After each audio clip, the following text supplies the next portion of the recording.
नमस्कार, आप सभी का स्वागत है द हिस्ट्री यूट्यूब चैनल में और मैं हूं विकास टेकरे।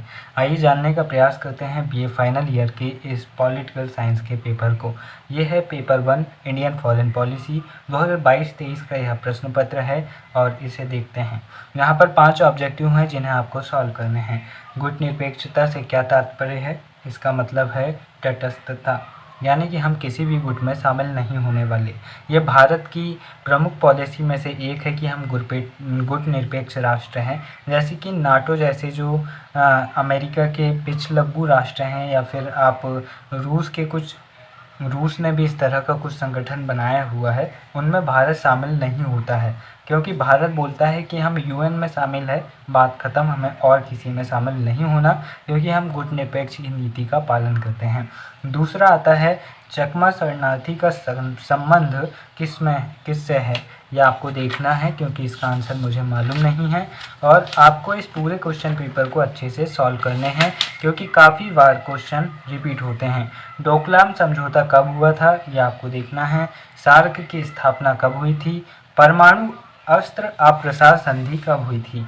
फिर इसके बाद सेक्शन बी आता है लघुत्तरीय प्रश्न। यहाँ पर दो नंबर के 5 क्वेश्चन आपको देखने को मिलेंगे, जहाँ पहला आता है विदेश नीति से आप क्या समझते हैं, व्याख्या कीजिए। गुटनिरपेक्षता तटस्थता नहीं है, स्पष्ट कीजिए। दोस्तों, लाहौर घोषणा के प्रमुख बिंदु क्या है, यहाँ पर आपको देखना है। संक्षेप में भारत अफगानिस्तान के संबंधों की विवेचना कीजिए। वर्तमान में भारत चीन के संबंधों की प्रकृति का विश्लेषण कीजिए। और इसके अथवा में प्रश्न आता है। दोस्तों, यहाँ पर मैं माफ़ी चाहता हूँ कि पहले ऑब्जेक्टिव का आंसर मैंने गलत बताया हूँ। इसका आंसर तटस्थता नहीं बल्कि तटस्थीकरण है, और आप कंफर्म कर सकते हैं, क्योंकि मेरा पॉलिटिकल साइंस नहीं है इसलिए भूल हो जाती है, इसके लिए मैं माफ़ी चाहता हूँ। इसके अथवा में प्रश्न हम देखते हैं। मैकमोहन रेखा पर संक्षिप्त टिप्पणी लिखिए। चौथा, आसियान और भारत पर एक संक्षिप्त टिप्पणी लिखिए। ब्रिक्स के उद्देश्यों को स्पष्ट कीजिए। वैश्वीकरण के पक्ष में तर्क दीजिए। परमाणु व्यापक परीक्षण निषेध संधि की विवेचना कीजिए। इसके बाद में आता है दीर्घ उत्तरीय प्रश्न, जहां पर भारतीय विदेश नीति के विकास पर एक संक्षिप्त निबंध लिखने को कहता है, और इसके अथवा में है भारत की विदेश नीति राष्ट्रीय हितों पर आधारित है। इस कथन के आधार पर भारतीय विदेश नीति की विशेषताओं की विवेचना कीजिए। इसके बाद दूसरा प्रश्न आता है भारत श्रीलंका संबंधों का आलोचनात्मक परीक्षण कीजिए।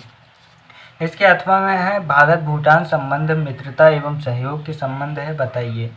तीसरा प्रश्न है 1990 से आज तक भारत अमेरिकी संबंधों की विवेचना कीजिए।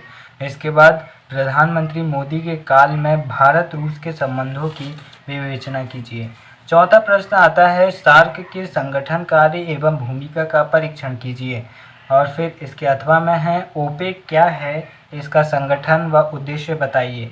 पांचवा प्रश्न आता है पर्यावरण प्रदूषण पर एक निबंध लिखिए। और इसके अथवा में है आतंकवाद से आप क्या समझते हैं, आतंकवाद की समस्या और भारत की भूमिका पर अपने विचार लिखिए। इस तरह से ये प्रश्न पत्र यहाँ पर समाप्त होता है। उम्मीद है आपको जानकारी पसंद आई होगी। किसी भी प्रकार की कन्फ्यूज़न या जानकारी चाहिए हो तो आप कमेंट बॉक्स में कमेंट कर सकते हैं। साथ ही बीए फाइनल ईयर की ओल्ड क्वेश्चन पेपर और साथ ही लेक्चर से जुड़ी 2 प्लेलिस्ट हैं जो आप चैनल में जाकर देख सकते हैं। वीडियो के अंत में बस इतना ही कहना चाहूँगा दोस्तों, इमैनुअल कांट कहते हैं खुशी के नियम कुछ करना, किसी को प्यार करना, कुछ अच्छे की आशा करना है। इसीलिए हमेशा बेहतर रहिए और बेहतर करने का प्रयास करते रहिए। मिलेंगे जल्दी। नमस्कार, जय हिंद।